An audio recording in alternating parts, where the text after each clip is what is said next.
The DUP's Gregory Campbell is in the studio. Gregory Campbell, do you agree with this type of direct action?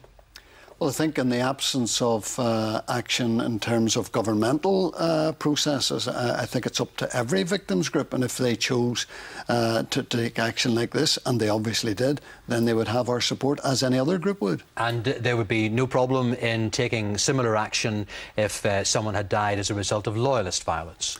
Well, I think if a victims group representing people who had losses as a result of that type of action, if they got together, formulated a plan and a process and did likewise, I don't think that it would be very churlish for someone to say one type of victims group can take action and get our support and another type can't. No, I don't think you can make a distinction. If a group organises themselves, they should get support. This played well on camera today, but what authority does that writ have? Well, I think if we look at it in the bigger picture in terms of the whole ongoing Libyan controversy, where the British government have now thrown their weight, their consular and civic weight behind the campaign, I think it at least shows that this matter isn't going to rest. And if victims groups do get organised systematically and approach this in a fair and legal and reasonable way, I think they should get support. And if any political support is required, it should be given. You've brought in the subject of Libya there. How successful do you believe that will be?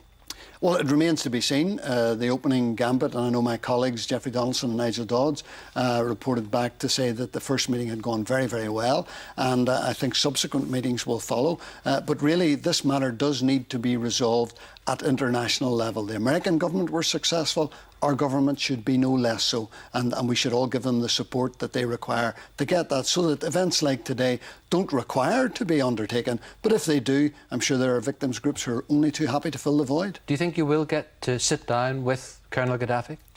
I think eventually the government there will have to own up and face up to the past that they were involved in. It was a retrograde step. It was deplorable. The violence that flowed from the assistance they gave was appalling.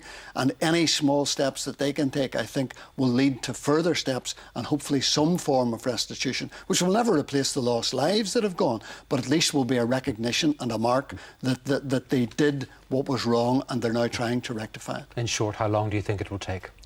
I think we're at an early stage yet. I don't imagine this will be over in a few weeks or a few months, but at least we're on the right direction, we're on the right process, and hopefully the culmination won't be that far away, but however long it takes, hopefully we'll get there. Years? Well, I wouldn't want to say years upon years, but certainly, you know, the process has begun, and let's allow the government the time that they require. Let's allow the Libyan government to respond, and hopefully we can get there sooner than people might expect. Gregory Campbell, thank you.